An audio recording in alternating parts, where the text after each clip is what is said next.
pessoal, tudo bem? Tudo bem, Rafa? Fala, Camila. Então, gente, tem muita gente, né, Rafa, nos perguntando sobre o cenário lá nos Estados Unidos, né? Ainda não Uhum. chegaram a um consenso sobre o orçamento governamental por lá e por isso está acontecendo esse shutdown, né, do governo americano. E muitas informações não estão sendo divulgadas, então é bem provável que todos os relatórios agrícolas que a gente acompanha, né, tipo os relatórios de produção, ou até mesmo o OSD, eles sejam adiados para novembro. Mas a verdade é que se você acompanha a AG Resource por aqui, você fica por dentro da produção dos Estados Unidos, mesmo sem relatório WOSD.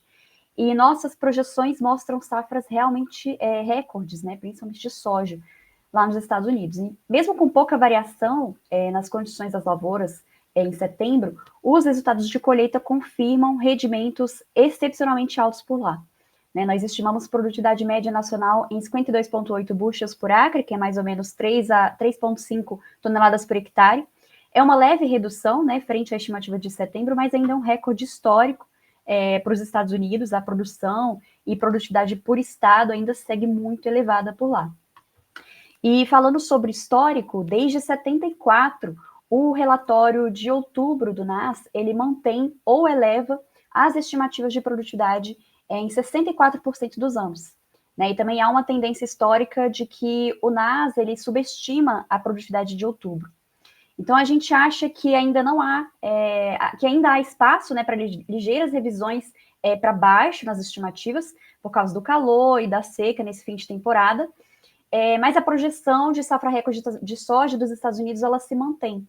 Né? O foco do mercado agora ele se volta para as estimativas de demanda e de estoques, né, que devem orientar os preços quando o próximo relatório do USDA for divulgado, que talvez seja em novembro. Mas essa produção não vai ser grande só lá nos Estados Unidos, né, Rafa? Aqui no Brasil a soja também estava bombando, né? Mas muito produtor suspendeu o plantio por conta do veranico que a gente está enfrentando agora. Né? Inclusive está todo mundo perguntando bastante sobre o clima. Né? O que você está enxergando sobre o clima, né, para as próximas 4 semanas? Legal, Camila. Excelente, né? 360 aí do mercado americano. Acho que esclarece bem, né, o que a gente vem trazendo para os nossos leitores aqui dos nossos relatórios, né? E antes de a gente entrar na projeção da semana, é importante entender o padrão mais recente, tá? Então, a gente tem modelos europeus que vêm apresentando um viés mais úmido nos últimos 30 dias, especialmente ali no noroeste da América do Sul como um todo, grande parte do Brasil e também no Uruguai. Tá? Esse viés úmido se intensifica nas previsões europeias de 6 a 15 dias, né? Olhando para o que aconteceu efetivamente. Já quando você compara com o modelo americano, o modelo ele é um pouco contrário, um viés mais seco sobre o oeste e sudeste do Brasil, além do Paraguai, que vem se confirmando de fato pelas observações do NOAA, Administração Nacional Oceânica e Atmosférica dos Estados Unidos. Nos últimos 7 dias, confirma um cenário mais seco no Brasil e em grande parte da Argentina. No acumulado, seria esse gráfico aí que você está vendo à esquerda da sua tela, o Brasil aparece levemente mais seco do que o normal, enquanto o leste e noroeste da Argentina tem uma assinatura mais úmida. Mas vamos para uma tendência sazonal, com base na fusão dos modelos aí, o que a gente está enxergando aqui com a ajuda, né, dos nossos meteorologistas aqui na GeoResource.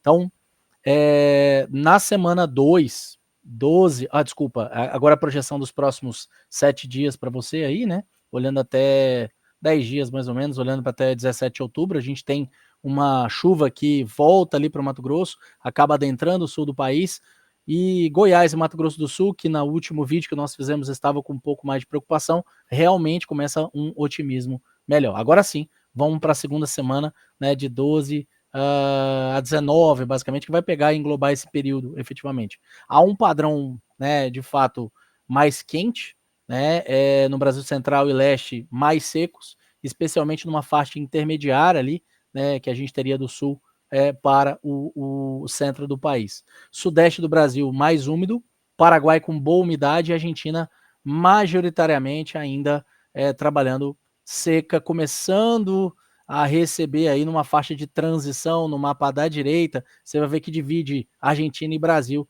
com uma umidade cortando realmente, né, esse sudeste, sul, Brasil, pegando Paraguai, né, e fugindo um pouco da Argentina, tá? O gatilho, de fato, para essa chuva no sul é uma passagem de uma frente fria forte, e aí, de novo, a gente pode ter ventos, né, todos aqueles tornados, tudo, enfim, granizo, como a gente já viu aí, né, alguns momentos no Brasil, tá? E o modelo também projeta calor acima da média ao norte dessa frente, né, fria, onde fica essa faixa de umidade, e onde deve concentrar um pouco mais de secura, né, e ação dessa temperatura mais elevada. A principal mudança em relação à previsão anterior é justamente uma secura persistente aqui no Brasil Central. Apesar das chuvas, as temperaturas mais elevadas, pode ser que essa secura se mantenha. Olhando para uma terceira semana, aí já olhando para 19 a 26 de outubro, né, nessa janela, os meteorologistas decidem apostar numa consistência do modelo europeu, talvez pela confiabilidade, já que os modelos divergem bastante, tá? Então, o modelo europeu mantém um calor acentuado aí no leste do Brasil, influenciando por solos mais secos, obviamente, e aí talvez a gente tenha uma diminuição numa velocidade de plantio, olhando para essa terceira semana aí para frente, tá?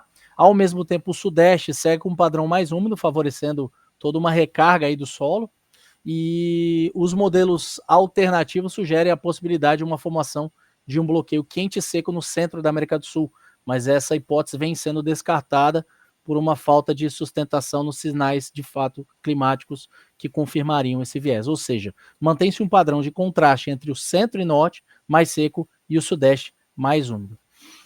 Já na quarta semana, para a gente encerrar, de 26 de outubro a 2 de novembro, a gente, a partir aí de final de outubro, tem uma divergência muito grande entre os modelos também, e o europeu ensamblado vem sendo priorizado pela estabilidade e talvez pela assertividade dele, tá?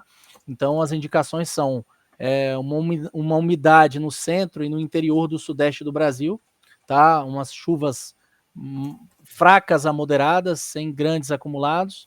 Nordeste do Brasil permanece muito seco, tá? Reforçando a preocupação para áreas do Mato Piba, tá?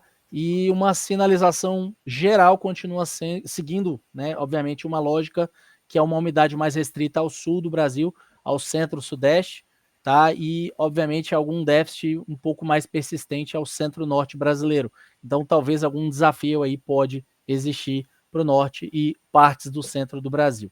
Então, resumindo o cenário das segunda a quarta semana, né, já adentrando novembro, a gente tem norte e parte do centro do Brasil com uma tendência de manutenção de uma secura com temperaturas mais elevadas, um sudeste e tocando ali na região do Paraguai, um padrão mais úmido, sustentado pela uma frente fria, né, e obviamente uma recirculação dessa umidade, e uma Argentina seca prendendo esse padrão de chuvas realmente no sudeste e no Paraguai, né, e no sul do Brasil.